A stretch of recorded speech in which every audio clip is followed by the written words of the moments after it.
Hey there, this is Sean with the Grid 7 podcast. Thanks for joining. We've got a really good interview coming up next with Hart Shafer of Theraspecs. Hart built this company from scratch, and I will let him tell you what they do. But not only is Hart going to share some very valuable lessons that he's acquired along the way, Hart also works for Adobe and teaches various lean stuff. So he's a really interesting guy, but he's going to share some of the lessons in building that company, Theraspecs. But he's also going to show you via screen share some of the automations that we created. So Hart was a former client of mine. He went through our bootcamp Accelerator program, and we created a handful of different marketing automations for him. Things that increase his lead flow, that help him extract net promoter score, so he knows a little bit more about how the experience was for the customer, and he's able to head off problems before they occur. So really interesting. He's not just going to tell you about the results and the impact this has had on the business, but he's also going to actually he's going to show you this stuff. So stick around. Without further ado, here's Hart Shafer.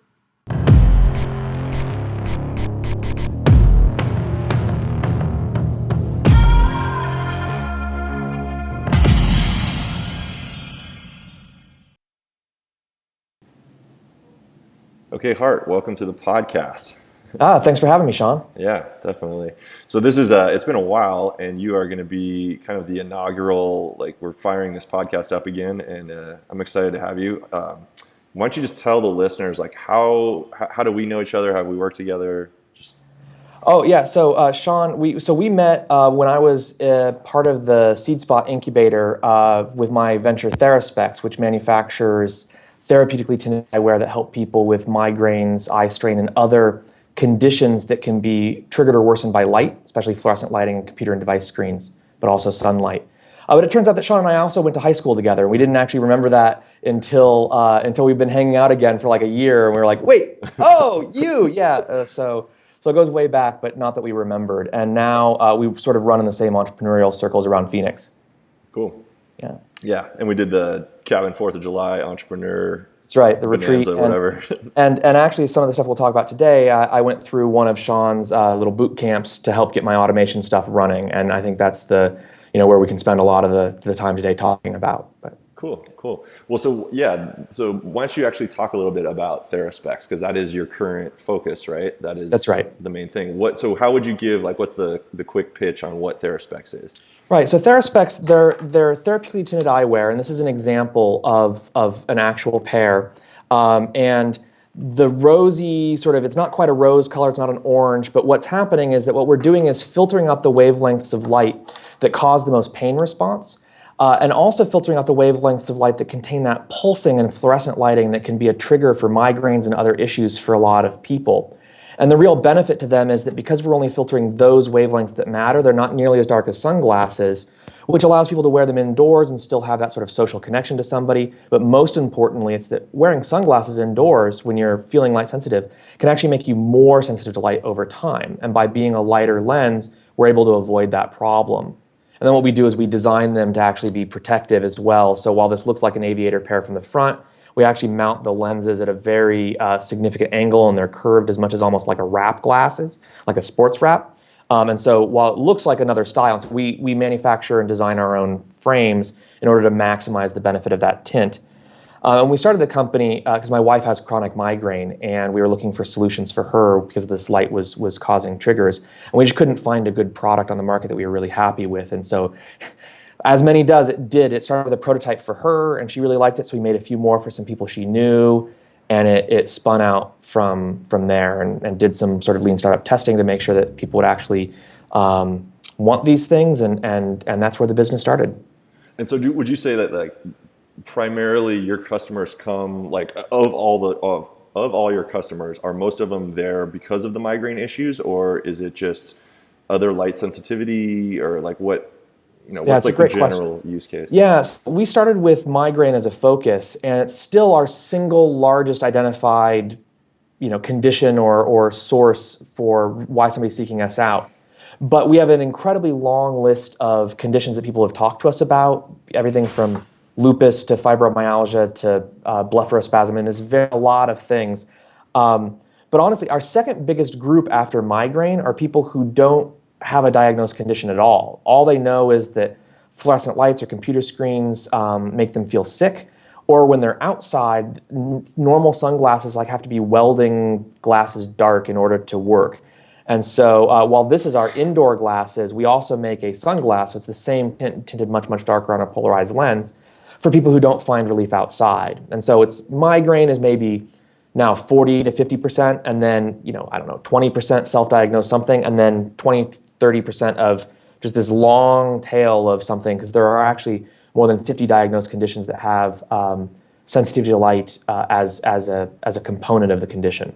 That's interesting. So it's almost like more of a spectrum than a binary, yes, you have migraines, no, you don't. Exactly. And even among migraine, there are 36 million, maybe 38 million people in America who have migraine of some sort, but not all of them are great candidates for Theraspecs, where, if you only get a few a year, you're probably not going to need the glasses. If you get more, and we have different usage patterns once people get them. Some people, like my wife, wear them 24/7 because it's a real preventative for them, anytime they're awake. Some people only wear them when they're near the trigger, so they'll keep a pair at their desk at work because they're in a cube and the lights trigger migraines or make them feel sick in some way. And some people will only wear them when they're actually in the middle of an attack, right, to cut down on the pain. But depending on how often each of those things happen, you're more or less of a candidate for those. And so some large slice of those migraine patients, or whether they're getting treated or not, so people with migraine, would benefit from Theraspecs. But, for some people, their sunglasses are good enough for the occasional time they're outside or something like that. And so we're really trying to slice across the spectrum of all those conditions for the people who have the light sensitivity issues inside. Cool. I actually owned a pair, so I bought one after we did the boot camp. That's right. Just because I noticed, back in the day when I had a corporate job, we would always unscrew the fluorescents in the cubes. That was the first thing we did. Anytime we moved to a new cube, get up there, unscrew the fluorescents, just because it sucks. And but there are unavoidable circumstances when you go to a meeting in someone's office and they've got fluorescents. You're not going to do that. So I owned a pair for a while. I actually ended up giving them to a buddy in Newport while I was there because he needed them worse than I did. So Gotcha. Yeah, absolutely. Well, and what we find is that people control the light in their own house. And so if somebody's really light sensitive, they'll remove the CFLs and the fluorescents and they'll have good shades and things, but then they feel trapped there. Yeah. And so honestly, the most gratifying thing and the reason we do this is that we sell a pair of eyewear, or we can put our lenses in somebody else's eyewear, right? I mean, we can do custom work too. But what we're really selling is freedom. They've got the control back, and so they can put on a pair of Theraspecs when they go to that meeting, or when they go to the grocery store or Target or someplace where you have no ability to control that bright, intense fluorescent lighting that's really that can trigger stuff and make you feel sick. Yeah, I liken it. I think we talked about last time, Flux, that app on your computer that takes the temperature down and it takes the blue out of your computer screen. It's almost like Flux for real life, That's right. Yeah. Just remove blue wherever you go, which is exactly. We've had a few people characterize it that way. Cool. All right. Well, can you dive into, on a business perspective, what is the model? How do you guys make money? How does it work? Well, I mean, fundamentally, it's a pretty straightforward business model as far as it's a retail sell, right? We sell primarily through e-commerce using a wide network of people who help us actually drive that traffic. I'll talk about that in a little bit. But we also have some headache clinics and specialists who either resell or do a direct sale referral for us. Mm-hmm. And then we have a custom business, again, where customers will come to us and say, hey, I've got either I don't like all your the styles that you necessarily have, or I want something very specific, or I have a prescription. Sometimes they'll send us frames and we'll put our lenses in as a custom order. I mean, actually, that's about 25% of our business at this point. Oh, wow.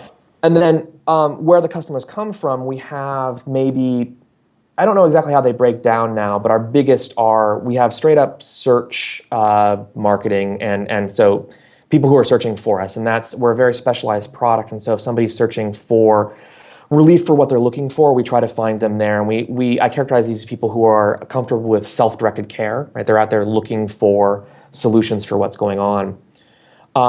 And then we have another set of people who are straight up word of mouth. We really emphasize that. We encourage our customers to talk to other customers. And that's our best source right now of volume referral, is just somebody saying, hey, this helped me, you might want to check it out. And we back up both of those things because people aren't so sure with a 45-day money-back guarantee for all our stock products. So that you don't worry, like very Zappo style, like you don't have to worry that you're going to buy this thing and it's not going to work or it's not going to fit, because we'll take care of you. And then the last and the biggest and the growing is straight from a healthcare provider referral. So we've done a lot of work to find the specialists who work with the patients who have these conditions, or are talking to folks who complain about these issues, to make sure they have samples and can refer. And that's obviously a highly valuable source, because when an authority like that says, hey, this may help you, check it out, they convert very, very well. And tend to be our highest satisfied customers, because they actually had a real human able to sit down with them and make a recommendation. And so that's a lot of our concentration now, is building out that network of referrers. So let's go there then. Let's talk about, so you've got the healthcare provider referral, you've got just straight up retail off your website, people find it via search. And I know like Carrie does a lot of blogging. She's right. Become yeah, we do a lot of authority. content marketing, absolutely. And my wife is an authority in the space. Awesome. And then the word of mouth. How do you guys track the word of mouth right now? Well, we only get spot tracking, right? So we've looked at some other things. We actually for a while had paid incentive programs where people could get a little bit back if they referred somebody. We actually found that the number of incentive referrals we had was flat to down. And when we took that away and just thanked customers for their feedback in our Net Promoter Score survey and gave them a coupon to share, they actually share that with no incentive more often than they shared a paid incentive. And I think that's because our product lends itself to the intrinsic, people want to share it for good. And actually, when we put money on the table, they were less likely to refer. And it fits our model and our brand well as well, because we're really just here to help. And so, but we only get spot tracking because of that, right? We don't know individual referrals, but what we do is every time somebody buys, especially if they call us to take a phone order, we just always ask where they hear from us. And so we have and we try to extrapolate from that. Right. And when you say spot tracking, I assume you mean like when someone purchases, you ask them how they hear about us? Yeah, exactly. Okay, exactly. Gotcha. And we know that's not the most reliable way to do it, but the best we get is actually when somebody calls for a phone order, because we have this long conversation with them as part of what we do. The only thing there is we don't know if, do people who get referred from doctors, are they more likely to be the population that would call? So we can't really get a great idea, which is why I think of it as spot tracking, not true tracking. Gotcha. No, it's funny. Like I just saw a really good, I think it was a TED Talk with Dan Pink about the intrinsic, extrinsic motivation and how it's like paying kids when they get good grades actually demotivates. Like it removes the intrinsic motivation of they just want to do it to get good grades, right? That's right. And that's a lot of as a boss, as a business owner, I think about that a lot, right? Because the Dan Pink stuff is pay your employees enough to take money off the table and then don't talk about money again. And people will bring especially if you give them that ability to be autonomous and things, they'll bring their best self to work. And rewarding somebody after the fact for something awesome is fine, but like saying, I'll give you this if you do this will actually just kill the intrinsic motivation. Right. So. Now that's interesting that you have like an actual, so you have data where you did it for a while as an affiliate program and then you moved it. That's awesome. And so what we do now is, and we've done this from the beginning, but we include just business card size referral cards in all the boxes that say, hey, you love your Theraspecs, hand this off to a friend. And we also give them a card to take to their doctor specifically. So one of the things that's happened with that is that people who are really enthusiastic about the product will either be enthusiastic to a friend who might buy or might trial or might pass it on, but has also been our entry point to those doctors. So when we show up at the convention, we have our table there.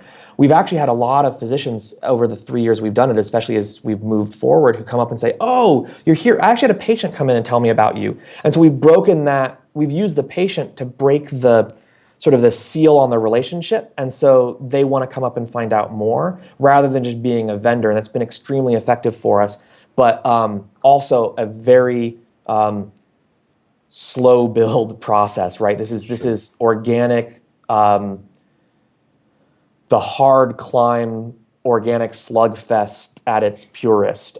So we don't have that sort of explosive thing, but it's been extremely effective for us as a long range plan.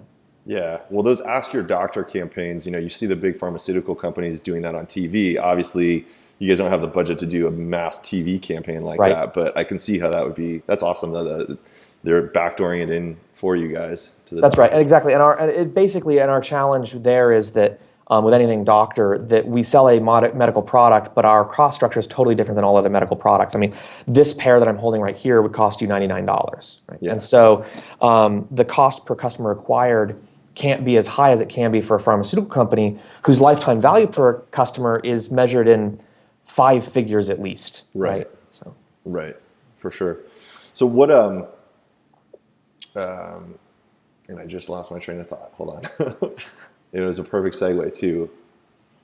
Well, I think you were going to ask me about content marketing. Oh, yeah. One of the things we worked on. Yeah. Exactly. What was so talk to me about Carrie and authority in the space. Like, what's she doing and how's that worked? Sure. So Carrie maintains her own blog, which we keep independent on purpose because we want to make sure that her authority stays, and that was before Theraspecs.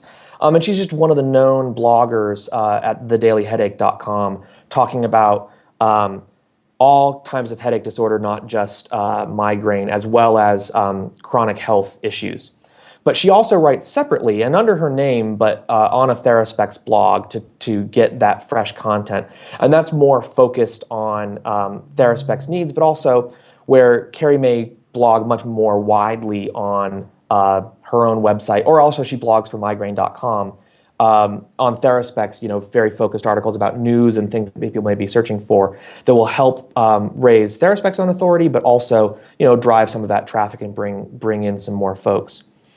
What's pretty interesting about that is like you talk about the separation of the solution and the problem. She's literally blogging on the problem side and the solution side there, and they're very clearly delineated. That's right. I can see how that like having that distinction though, like being authority purely on headaches, the problem. Which is funny, by the way, because we just like got out of a session teaching the lean canvas, and we talk about headaches, but you guys are literally solving headaches. Yeah, exactly. So she's blogging about the headaches and the problems, while simultaneously then going back on Theraspecs and then blogging from the solution angle about how you're actually addressing those. Right. I think that's super interesting. That how does she like confine, or how do you walk that editorial line of full disclosure on the problem side, like, hey, by the way, I work for Theraspecs, but I also like, does she have to disclose that up front, or is that something that she does? I mean, it's in her bio. But what we do on her website, on the Daily Headache, is we just take out advertising. So we're the sidebar graphic on the side. Yeah. And anytime she mentions anything in our space about light sensitivity or anything like that, she always includes a line at the end about how like she is part owner of Theraspecs. And so if she ever blogging on that side about anything related to us. Gotcha. And on our site, on the Theraspecs site, a lot of what we do is we actually blog about other solutions, because this Theraspecs is complementary to a whole bunch of other things. Like, it's very rare that you get a pair of Theraspecs and now your problem's gone, right? And so we write about, or she writes about, new drug trials and sleep trials and like a whole bunch of the stuff around the solution space. We could sell a lot more Theraspecs a lot faster if we went the snake oil route and said, this is a cure, right? And just like threw it out there. But it's not. And so blogging about some of those complementary therapies and ideas actually helps bring people in and builds our credibility a little bit, I think, that we're not just talking about hawking our own thing. We're talking about, look, there are lots of ways that you can find relief. Theraspecs is a great part if this is what if this is where your issues come up. Yeah. Well, I mean, there's a lesson here for the people watching this that, blogging about your solution, great. Start there maybe, because you have limited time and resources and whatnot. And so maybe that's the most effective thing you can do. But very quickly, like, you guys have now kind of gone, you're this all-encompassing, we're helping you get rid of your headache, and there's multiple ways to do that, and we're just a piece of that puzzle. And yeah, absolutely, I think you're going to have a massive amount of credibility once you're not just hawking your own solution. Exactly. And so we write about the latest research. We've been writing about the one of the major medical meetings is going on right now. We've had a lot of articles about that. Talk about other solutions and other tips, and then and of course, anytime there's research or anything that backs up what we do, and then the blogging, when we blog about ourselves, we almost always blog about one of our customers, right? Because at this point, the website itself has all the information, and so what we do is we either have a success story where we sell a quote or share a quote, but we also do these behind the lens pieces where maybe once a month we have a piece which is just, this is a Theraspecs customer, this is what they do, this is how they found us, this is why they care, this is and it's typically the people, of course, who had some great results with us, But telling that human story, because as I said, we sell freedom. One of the things we do is that, and one of the reasons our phone support is important is that a lot of people have been told they're crazy by either their doctor or their peers. And so just having that, no, you're not crazy, right, is a huge part of the value proposition we provide. Right. And telling those stories and having those stories available to other customers who exist make them feel so much more confident that they're not crazy. And I think that ultimately that helps them spread our brand some more. But even if it doesn't, it's part of the value proposition we really wanted to deliver to our customers. Right. So not just solving the headache itself, but like the empathy that goes along with just like feeling their pain and being on their side. And that's what's one of the important things is that everybody who works for us, even if they don't have migraine or a headache disorder or another problem themselves, at this point, everybody that does has somebody they love who does, right? Yeah. And it's just part of knowing. So when our customer service guy answers the phone, it's like, no, I don't, but my girlfriend does, right? And that goes, and it's true, right? We don't have to make that up. And it's one of the reasons why people want to come and work for us is because they, it's that whole, like you're talking about Dan Pink, Simon Sinek with Start With Why, right? We have a very strong why we do this. And we want to align everything we do in our content marketing, everything we do in our product design, everything we do. Like one of the reasons I wanted to do this was I wanted to get this down to $99 because it needed to be affordable. And so a lot of our product design work was how do we make something which is good, but isn't as expensive as buying a pair of prescription glasses, which at the time when I was starting this, like there was no online version mass manufacture thing. And so people were spending hundreds and hundreds of dollars for something they didn't know that was going to work. Right? And so again, all that aligns with the why and makes it very easy to decide whether this is content we should blog about or not on our own site, because if the line is, does this help our people, then we do it, right? Yeah. And then that helps us again with the credibility. It's a long play, but it really does transform the way people think about us once they engage with our brand. Nice. So I want to ask you this question. So you've tried a lot of stuff. Is it a 3-year-old company at this point?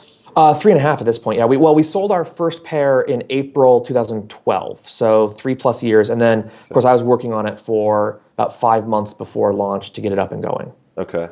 So in that 3.5 years, you probably tried a ton of different stuff, to move the needle and make a difference. What would you say has been like the biggest breakthrough? Where did you have the biggest net return in terms of like getting people through your funnel all the way to a purchase? What was is there one thing you can point to that was like a game changer? No, that's no.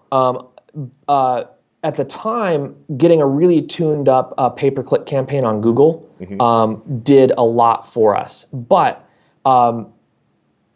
that tap was wide open basically in the terms that were affordable enough, because things like natural migraine relief pharmaceutical companies go for, and those are double digits dollars per click, right? And our model doesn't support that. So in the terms that are a little more niche that we can get, once we tuned that up, we had great ROI on that. But it's not that we could just spend a little bit more and get a little bit more, but because we're sort of tapped out on all the terms that that convert at a positive ROI.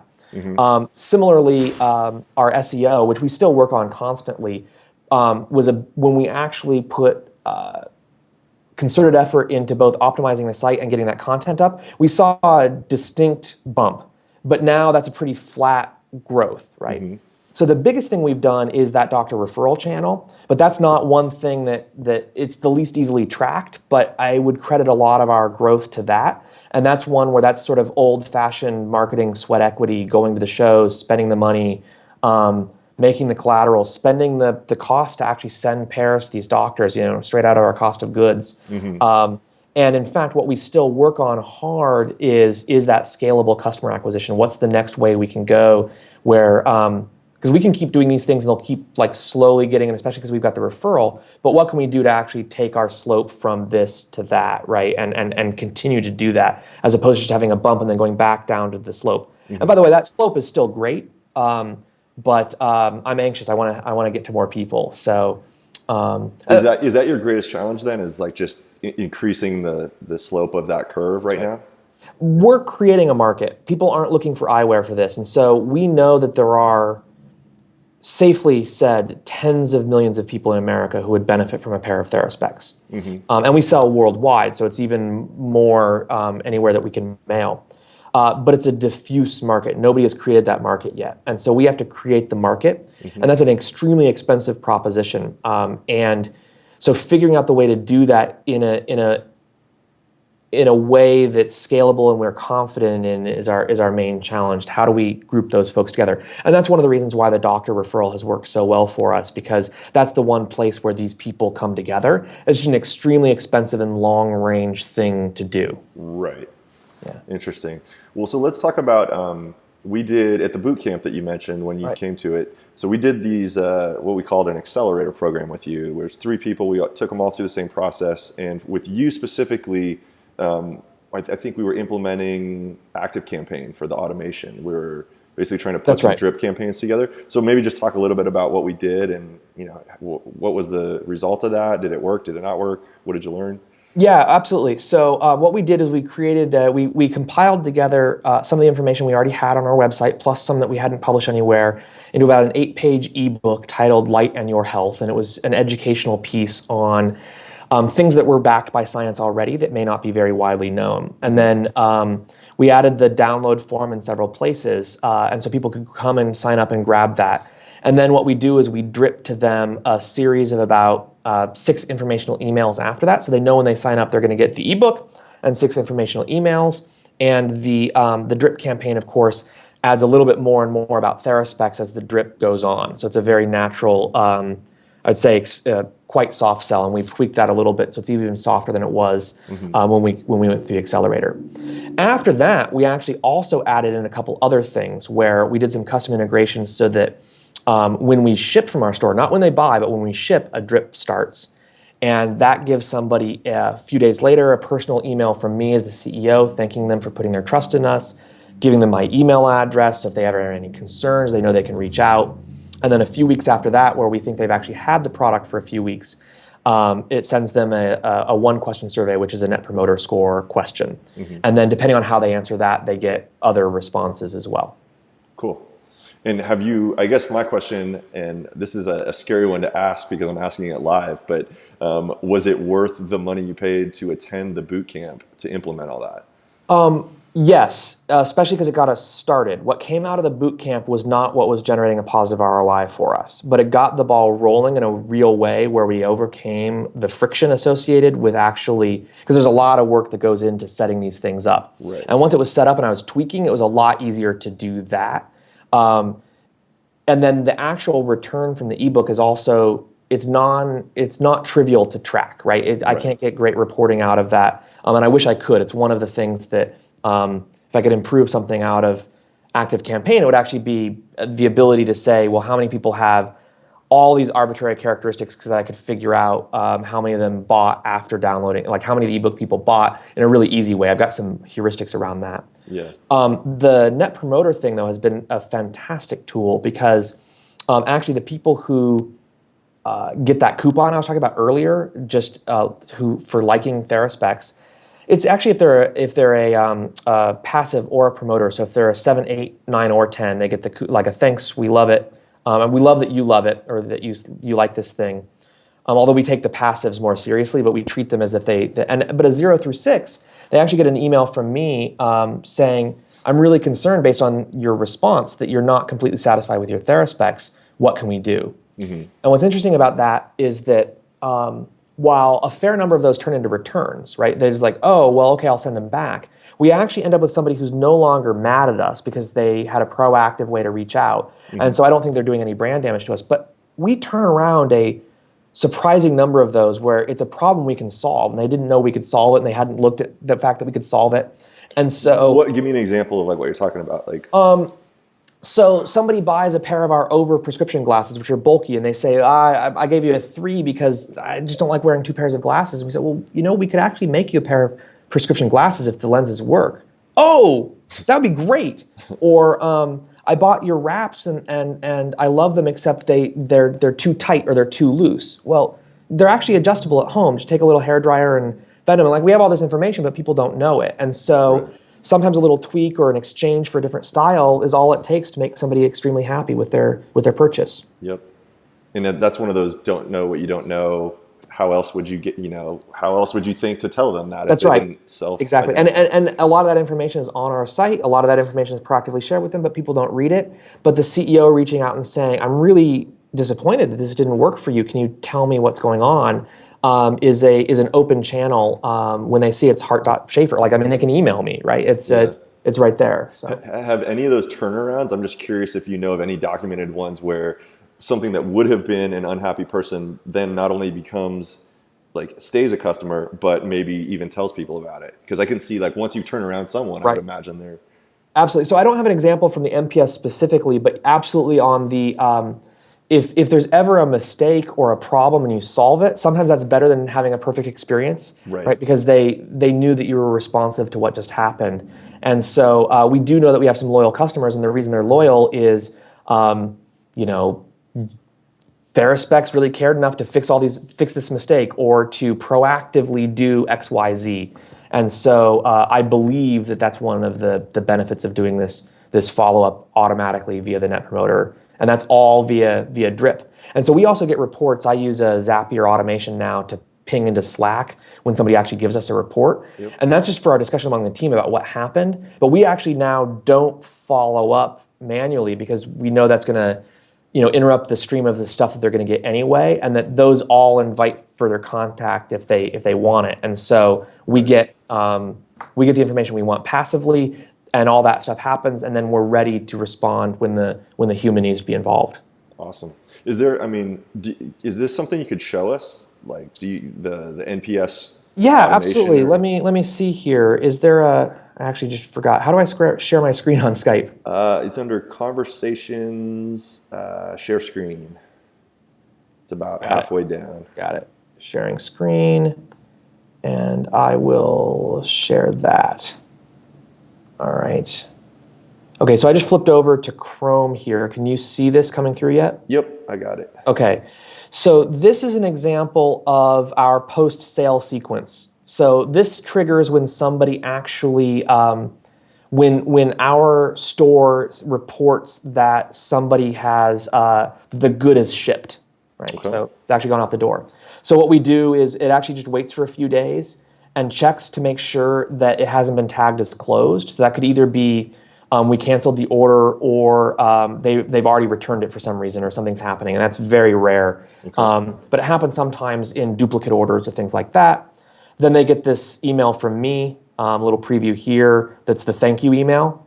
And then we wait 3 weeks after that, and we again, check to see if their order's been closed. Yep. And if it has not, then we send them the one quick question, which is the NPS. What we have in there is there's actually each score is a link. So when all they need to do to report their score is click the link, right? Okay. And then that goes in, that tags them in ActiveCampaign as a 0 through 10 or a 1 through 10 in NPS. If they click it, they enter a new automation, which is around the NPS responses. And then we wait a few days, and then we just add them to our master list. And the reason we wait a few days is so that they don't feel like, if we happen to have a newsletter going out or something like that, they don't feel like they got spammed, boom, boom. Yeah. And then they're in our main list, so if we ever have an announcement. And then what we do as well is we wait for 6 months, and we send them we check again if they ever returned it. And if not, then we give them a, hey, it's been 6 months, follow-up email, just to say, make sure you've checked out our new styles, come and visit us, see what we got, ask us some questions. Nice. If somebody's closed their account, they don't get the 6 months email or return their product, but they're still in our master list unless we manually remove them. Because a lot of people, right, they may, like our new solution, they may come back. And so we leave them in that list. Yep. And then our NPS score, like this is an example of that. So if somebody clicks one of those links, they get into this list. And we add a note here, and that's really just so some of our other automation from Zapier can recognize them more easily without the tags firing. And then we fire off an email to notify ourselves that somebody has responded. And then but basically they respond, and then the next day, so it's not an immediate thing, the next day it feels a little more natural. They either get we're so glad that you like this, or what can I do to help email. Right. And so that's an example of two of our email automations. Our drip is really straightforward because it's just for the ebook, because it's a linear. The only logic that takes them out of it is if they opt out, right? If they say, I don't want this anymore. Right.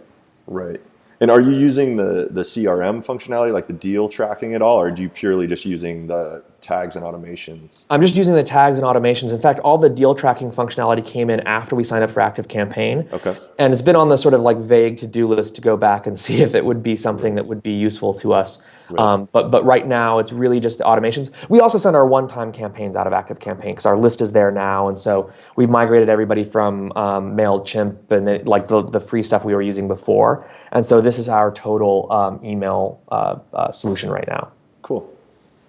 And I think, given what I know of just your sales process, it's primarily marketing driven anyways. It's not like you have this sales cycle where you're on the phone with people multiple times to convince them. So maybe the deals tracking doesn't even make a lot of sense. Exactly. I think that as we add more, it would be the business development side of sales, right? As we add more of that, we may... The healthcare providers. Exactly. Looking at the insurers and the healthcare providers themselves. But right now, it's not something which is a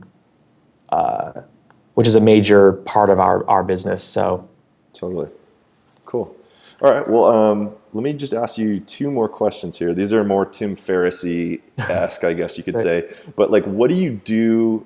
So you've got your regular, day-to-day operational stuff that you do. What do you do in your spare time, if anything, like just to sharpen the saw, quote unquote? Like, is there anything you read or listen to or watch or whatever to like kind of advance your own entrepreneurship capabilities? Absolutely. So I read as much as I can, as much as I have time for, in a wide range. I actually, from straight up business books to like the pop psych stuff like Dan Pink or Malcolm Gladwell, just to get the wheels turning, to actually I find reading fiction for me, I don't do it as much as I want, but especially something speculative, near science fiction, things like that, really it just makes me think about possibilities more. And so I like that because it keeps my brain rolling. Also, in addition to doing Theraspecs, I do side work as a consultant in product management. My background was in technology product management for a long time, mostly software, but some hardware as well. And working with other teams and companies on their problems, it's like the same reason that master carpenters talk to each other and like look at their work and go and work with somebody else for a while. Just being exposed to other people's problems and how they're solving them is big for me. I wish it's like one of the downsides of not having a commute is I don't listen to podcasts anymore, because otherwise that was for a while, that was one of my main things too, is just hearing people talk about how they're tackling the problems. So. Yeah, cool. And this is like a good way to end, I guess. So you got me into something knowingly or unknowingly. I don't know if you remember this conversation we had where you said, you're talking about like meditation and about like, I can't even remember how we got onto that topic, but like when your mind wanders, thinking of it like a puppy dog and bringing it back. Yeah. And I have been doing the Headspace iPhone app. I don't know if you've heard of that, but it's just like a guided meditation thing. Not, yeah. And that analogy, I was hoping you could like just kind of share that in your words, the way you describe that, because that has helped me so much in that process of just thinking of it in that way. Like when your mind wanders, it's not something to be mad at when you're meditating, but just to like, oh, it's a cute little puppy, bring it back, Right. Yeah, exactly. And so, and I should say, adding meditation into my routine in the last couple of years, and I'm not nearly as disciplined about it as I want to be. And that's one of the things I would actually say as somebody who's interested in this is that what I do now is I almost always drive with nothing on, right? And so I try to make the things where I'm alone and just doing something as meditative as possible, because I don't find the time to just sit down and do the breath meditation or something like that as often as I'd want. But I found that it's not a miraculous thing, but it really keeps me aware of what's going on and allows me to make better decisions constantly. I think that one of my other quotes that I love from a Buddhist monk, that I don't remember which one, it was like, if you should meditate a half an hour every day unless you're too busy, in which case you should meditate an hour a day, which I love. And so the puppy analogy, which was really what was transformative for me as well as a sort of a go-getter kind of person. And I think this was Jon Kabat-Zinn, who's a widely known author on meditation, especially secular meditation and stress removal and things like that. Because this isn't religious at all for a lot of us. His analogy was that, just imagine that your mind is this puppy, and it's this cute little golden retriever puppy, and it's important for the puppy to be sitting in front of you. And so you pick up the puppy and you sit it in front of you. And as long as it's there, great, because it's doing what you need it to do. But if it gets up and wanders away, it's cute. That's what puppies do. So you're not mad at the puppy. You just need to pick up the puppy and bring it back and set it back down again.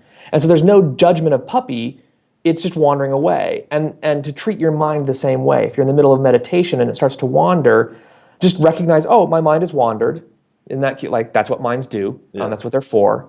And just bring it back. And that one mental model of it transformed me feeling like I'm trying to meditate and failing to the act of bringing the puppy back is what you're supposed to be doing.